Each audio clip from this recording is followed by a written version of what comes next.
പ്രിയമുള്ള പ്രേക്ഷകരെ നമസ്തേ.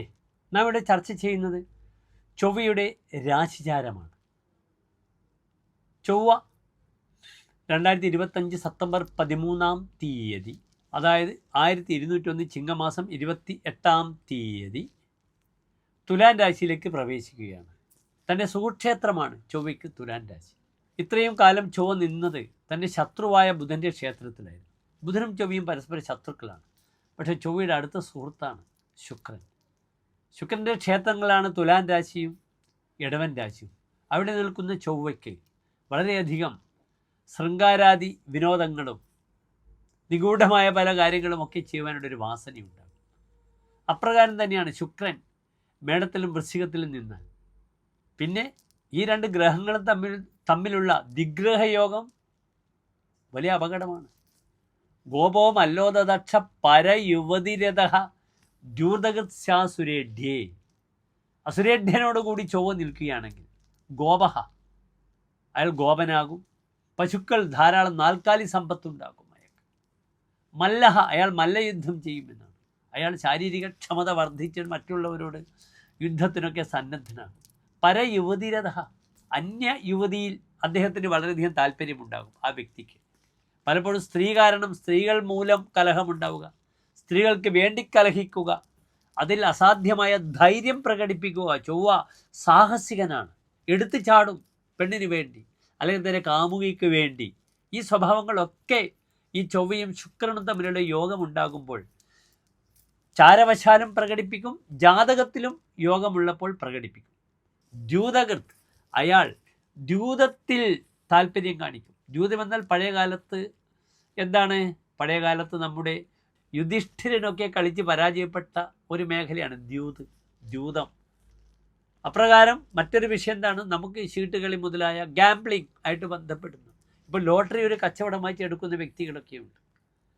അങ്ങനെ ഈ ഒരു ചൊവ്വയുടെയും ശുക്രൻ്റെയും ഫലം ദിഗ്രഹയോഗം കാണുന്നുണ്ട്.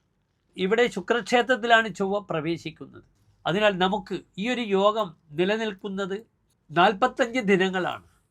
2025 സെപ്റ്റംബർ 13 മുതൽ ഒക്ടോബർ 27 വരെയുള്ള 45 ദിനങ്ങളാണ് ഈ ചൊവ്വ തുലാൻ രാശിയിൽ നിൽക്കുന്നത്. പിന്നെ ചൊവ്വ എവിടെ എത്തി?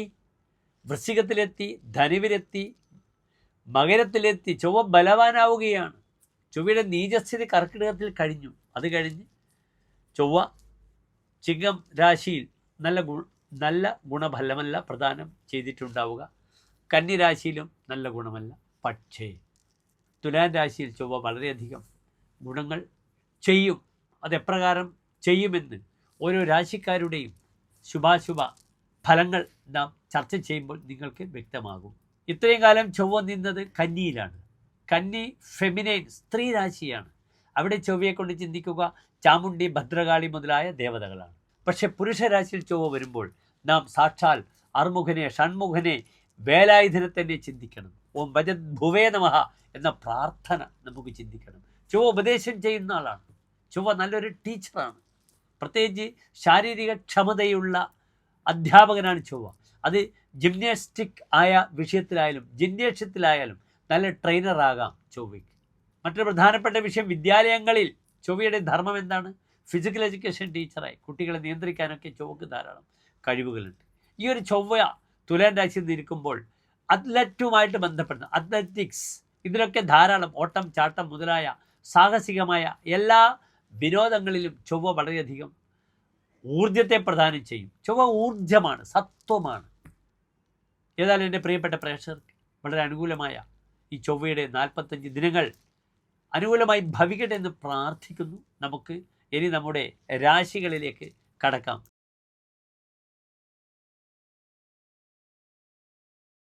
വിശാഖം നക്ഷത്രത്തിൻ്റെ അവസാനത്തെ 15 നാഴിക അനിഴം, തൃക്കേട്ട നക്ഷത്രങ്ങൾ വരുന്ന 2 നക്ഷത്ര സമൂഹമാകുന്നു വൃശ്ചികം രാശി. ഇവിടെ വൃശ്ചികൻ രാശിക്കാർക്ക് ചൊവ്വ നിൽക്കുന്നത്, രാശി അധിപനാണ് ചൊവ്വ, വൃശ്ചിക രാശിയുടെ അധിപനാണ് ചൊവ്വ. ആ ചൊവ്വ നിൽക്കുന്നത് എവിടെയാണ്? 12ാം ഭാവത്തിലാണ്. അത് മറഞ്ഞു നിൽക്കുന്നു, ദുസ്ഥനായി നിൽക്കുന്നു. ഇവിടെ രാശിയധിപനായ ഗ്രഹം, ലഗ്നാധിപൻ എന്നാൽ രാശിയുടെ അധിപൻ എന്നാണ് ഇവിടെ അർത്ഥം. രാശിയധിപനായ ഗ്രഹം ദുസ്ഥനായി 12ൽ നിൽക്കുന്നു. എന്താണ് ഫലം പറയുന്നത്? ദുസ്ഥേ ലഗ്നപദൗ, ലഗ്നാധിപനായ ഗ്രഹം ദുസ്ഥനായി നിന്നാൽ 12ാം ഭാവം ദോഷഭാവമാണ്. എന്താണ് 12ാം ഭാവം? പാപം, വ്യയം, പതനം, പാപങ്ങൾ, പാവരതി, വ്യയം, ദുർച്ചെലവുകൾ, വീഴ്ച, സ്ഥാനഭ്രംശം, വൈകല്യം, വാമം അമ്പകം, ഇടത്തെ കണ്ണ്, സ്ഥാനഭ്രംശം, വൈകല്യങ്ങൾ, ഇതൊക്കെയാണ് 12ാം ഭാവം കൊണ്ട് ചിന്തിക്കുന്നത്. ഇവിടെ ചൊവ്വ വൃശ്ചികൻ രാശിക്കാർക്ക് 2 ഭാവങ്ങളുടെ ആധിപത്യമാണ്. ഒന്ന് രോഗാധിപനാണ്, രോഗാധിപനായ ഗ്രഹമാണ് വൈകല്യസ്ഥാനത്ത് നിൽക്കുന്നത്. അതിനാൽ ശാരീരിക ക്ഷമത വളരെയധികം ശ്രദ്ധിക്കണം. ഇവിടെ 12ാം ഭാവത്തിൽ നിൽക്കുന്ന ചൊവ്വ നിരോധനമുപേതി. ലഗ്നാധിപൻ 12ൽ വരുമ്പോൾ നിരോധനം, എല്ലാ കാര്യങ്ങൾക്കും തടസ്സമുണ്ടാകും. അജ്ഞാതവാസം, ദേശം വിട്ടു പോകണമെന്നൊരവസ്ഥ വരും. ഭയം, അനാവശ്യമായ ഭയാശങ്കകൾ ഒരു വ്യക്തിയെ വരിഞ്ഞു മുറുകും. തൻ്റെ കർമ്മമേഖല വിട്ട് മറ്റൊരു കർമ്മമേഖലയെ ചിന്തിക്കുക. പെട്ടെന്നായിരിക്കും തീരുമാനങ്ങൾ, ചൊവ്വയല്ലേ. അപ്പോൾ അവിടെയൊക്കെ തന്നെ വളരെയധികം ശ്രദ്ധിക്കണം. ക്ലേശകരങ്ങളായ അവസ്ഥയിലൂടെയാണ് കടന്നു പോവുക ഈ 10-45 ദിവസക്കാലം. അതിനാൽ ആത്മനിയന്ത്രണം പാലിക്കണം. പെട്ടെന്ന് എടുത്ത് ചാടരുത്. അസമയത്തുള്ള യാത്ര പോലും ഉപേക്ഷിക്കണം. പതിതസ്തുരിപ്പേ എന്നാണ് ഹോരാചാര്യർ പറഞ്ഞിരിക്കുന്നത്. 12ൽ പാപഗ്രഹങ്ങൾ വരുമ്പോൾ പാതിത്യം വീഴ്ച വരും. അതിനെ അടിവരയിട്ട് പറയുന്നു ചമത്കാര ചിന്താമണിയിൽ. ശതാക്ഷോഭിസൽ സക്ഷതോ ലോഹഗാദേഹി കുജേ ദ്വാദശേ അർത്ഥനാശം കരോതി. 12ൽ ചൊവ്വ വരുമ്പോൾ ധനം നശിച്ചു പോകുന്നു. തനിക്ക് ലോഹഘാതങ്ങൾ കൊണ്ട്, ലോഹങ്ങൾ മുതലായ വസ്തുക്കൾ കൊണ്ട് തനിക്ക് ശരീരത്തിന് അപകടം വരുന്നു. അതിനാൽ ഇൻഡസ്ട്രിയൽ വർക്ക് ചെയ്യുന്നവർ വളരെ ശ്രദ്ധിക്കണം. വെൽഡിങ്, ഇൻഡസ്ട്രിയൽ, മെറ്റൽ, ഇതുമായി ബന്ധപ്പെടുന്നവർക്കൊക്കെ അപകടങ്ങൾ വരാം. പാദങ്ങൾക്ക് വലിയ മുറിവുണ്ടാകാം.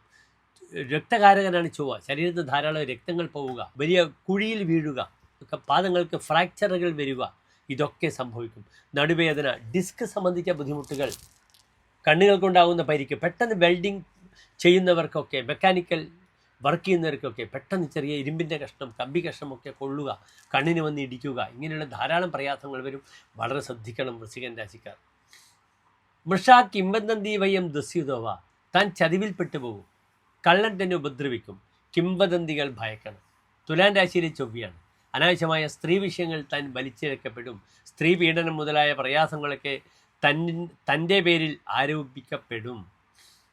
കലി പാരതി ഹേതു ദുഃഖം വിചിന്യം. ഈ ചൊവ്വ ഏതായാലും അത്ര നല്ലതല്ല വൃശ്ചികൻ രാശിക്കാർക്ക്. പ്രത്യേകിച്ച് അഷ്ടമത്തിൽ വ്യാഴമുണ്ട്. സന്താന വിഷയത്തിലും ശ്രദ്ധിക്കണം. 5ൽ ശനിയാണ്. സ്വതവേ വൃശ്ചികൻ രാശിക്കാർക്ക് ഈ ചൊവ്വയുടെ മാറ്റം ഒക്ടോബർ മാസം 27-ാം തീയതി വരെ അത്ര അനുകൂലമല്ല. നിർബന്ധമായും സുബ്രഹ്മണ്യ പ്രീതി ചെയ്യണം എല്ലാ ചൊവ്വാഴ്ചയും. ഓം വജത് ഭുവേ നമഃ എന്ന പ്രാർത്ഥന. ഈ പ്രാർത്ഥനയുടെ ചൊവ്വയെ ബലപ്പെടുത്തുക. സുബ്രഹ്മണ്യൻ്റെ ആ മന്ത്രം, ഷഷ്ഠിവ്രതമെടുക്കാം. ഈ രീതിയിൽ നന്നായി സുബ്രഹ്മണ്യ സ്വാമിയെ പ്രാർത്ഥിച്ച് ബലപ്പെടുത്തി ദോഷങ്ങൾക്ക് പരിഹാരം കാണുന്നതാണ് വൃശ്ചികൻ രാശിക്കാർക്ക് ഉത്തമം. സ്വതവേ 12 രാശിക്കാരിലും ഈ ചൊവ്വ പ്രയാസങ്ങൾ ഉണ്ടാക്കുക ഈ വൃശ്ചികൻ രാശിക്കാർക്കായി. അതറിഞ്ഞുകൊണ്ട് രാശ്യധിപനായ ചൊവ്വയെ നന്നായി പൂജിക്കുക. ഓം വജത് ഭുവേ നമഃ. അപ്രകാരം തന്നെ നന്നായി ഭദ്രകാളി മന്ത്രം ജപിക്കാം. ഓം ഐം ക്ലീം സൗം ഹ്രീം ഭദ്രകാളിയേ നമഃ. ഇപ്രകാരം കാര്യങ്ങളൊക്കെ വൃശ്ചികൻ രാശിക്കാർ ഭജനത്തിലൂടെ, പ്രാർത്ഥനകളിലൂടെ മുന്നോട്ട് പോയാൽ ആ ചൊവ്വ ശുഭകരമായി വർത്തിക്കട്ടെ എന്ന് ഞാൻ പ്രാർത്ഥിക്കുന്നു. നന്ദി, നമസ്കാരം.